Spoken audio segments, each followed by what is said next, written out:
SPL season 3નું ભવ્ય આયોજન કરવામાં આવ્યું। સિંધી સમાજમાં રમતગમતની ભાવના અને યુવા પ્રતિભાઓને પ્રોત્સાહન આપવા માટે સિંધી પ્રીમિયર લીગ સીઝન 3નું ભવ્ય આયોજન કરવામાં આવ્યું છે। આ ટુર્નામેન્ટનું સંચાલન કન્હાન ફાઉન્ડેશન દ્વારા કરવામાં આવી રહ્યું છે અને મણિનગર ચેટીચંદ કમિટીનો સહયોગ પ્રાપ્ત છે।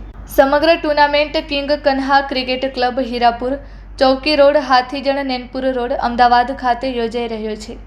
આ નાઇટ ક્રિકેટ ટુર્નામેન્ટમાં કુલ 12 શક્તિશાળી ટીમો ભાગ લઈ રહી છે અને 10 ઓવરના ફોર્મેટમાં રમાનારી આ સ્પર્ધા 5 દિવસ સુધી ચાલશે। લીગ રાઉન્ડથી લઈને ક્વાર્ટર ફાઇનલ, સેમીફાઇનલ અને ફાઇનલ સુધીની મેચો ઉત્સાહભેર યોજાશે।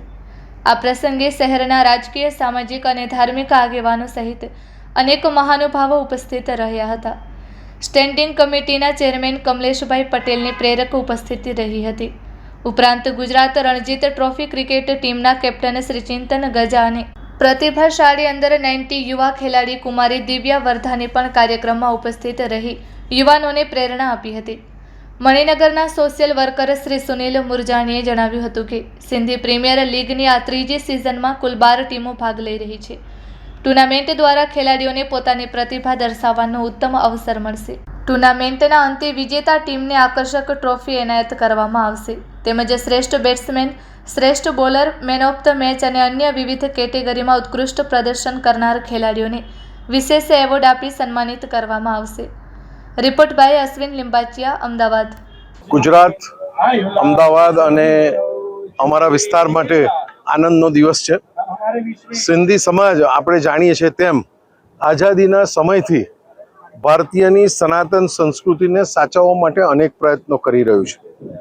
રમતગમત, સાંસ્કૃતિક સ્પર્ધાઓ, જુદા જુદા તહેવારોની ઉજવણી એ આ સમાજની ખાસિયત રહી છે અને આ સમાજ કાયમ માટે આપણી સાથે દૂધમાં જેમ સાકર ભળે તેમ ભળેલો છે। દેશના યશસ્વી વડાપ્રધાન નરેન્દ્રભાઈએ પણ પોતે જ્યારે ગુજરાતના મુખ્યમંત્રી હતા ત્યારે ખેલે ગુજરાતની શરૂઆત કરી। છેવાડાના માનવી, તાલુકાના છેવાડાના આદિવાસી સરિતા ગાયકવાડ જેવી દીકરી, ભાવિના પટેલ જેવી દીકરી પહેલા ઓલિમ્પિકમાં મેડલો લઈને આવી અને ત્યારથી ગુજરાતમાં રમતગમતનું મહત્વ વધી રહ્યું છે। આપણે બધા નસીબદાર છે કે કદાચ વિશ્વનું મોટામાં મોટું કહી શકાય એવું એક સ્ટેડિયમ, નરેન્દ્ર મોદી સ્ટેડિયમ પણ અમદાવાદમાં આવેલું છે અને IPL પ્રીમિયમ લીગની જે ફાઇનલ છે એની પૂર્વ સંધ્યાએ આજે આ પ્રીમિયર લીગની શરૂઆત થઈ રહી છે। એને ખૂબ શુભેચ્છાઓ પાઠવું છું। ફરી એક વખત આપના માધ્યમથી હું સમગ્ર ગુજરાત, કર્ણાવતી મહાનગર અને આ વિસ્તારના યુવાનોને કહેવા માગું છું કે રમતગમત એ તમારા શારીરિક સ્વાસ્થ્ય માટે, તમારી માનસિક સ્વાસ્થ્ય માટે અને એક સ્પોર્ટ્સમેન ખીલે એ સ્પોર્ટ્સમેન સ્પિરિટ આપવામાં આવે એના માટેનું એક માધ્યમ છે। આપણે બધા ભેગા થઈ સારી રીતે રમીએ, હાર જીત એ કાયમ માટે થતી હોય છે પરંતુ ખેલદિલીપૂર્વક અને સ્પોર્ટ્સમેન સ્પિરિટથી આપણે રમી અને આપણી જે સંસ્કૃતિ છે તેને જાળવી રાખીએ। હું ફરી એક વખત આ સિંધી સમાજને ખૂબ ખૂબ ધન્યવાદ આપું છું કે આવા અનેક કાર્યક્રમો યોજી સમાજની જે એકતા છે તેનું પ્રતીક તેમણે કાયમ માટે આપ્યું છે।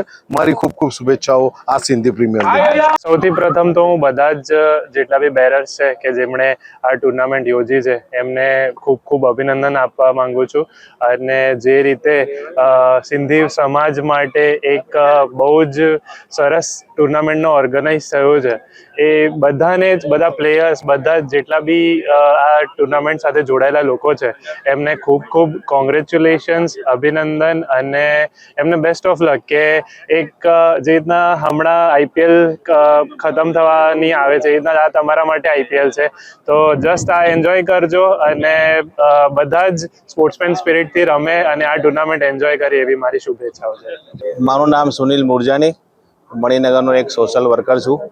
આમાં ટોટલ 12 ટીમો છે। 12 ટીમોની ટુર્નામેન્ટ આ ત્રીજું વર્ષ છે અમારું। આ વખત જે આ ગ્રાઉન્ડ અમે અહીંયા લીધું છે એક સિંધી સમાજ માટે સૌથી પહેલાં અમે સિંધી સમાજને આપીશું રમવા માટે। એના પછી અમારા જે અહીંયા ઓર્ગેનાઇઝર છે કાંતિભાઈ પટેલ અમારી સાથે છે અને આમાં 12 ટીમોમાંથી જે જીતશે એને એક ટ્રોફી મોટી વિતરણ કરવામાં આવશે અને એના પછી કોઈ સારા પ્લેયરને રન વધારે મારે છે, બોલિંગ સારી કરે છે, ટોપ બોલર, ટોપ બેટ્સમેન, એ લોકો માટે અલગ અલગ ટ્રોફીઓ આપવામાં આવશે। ઓકે.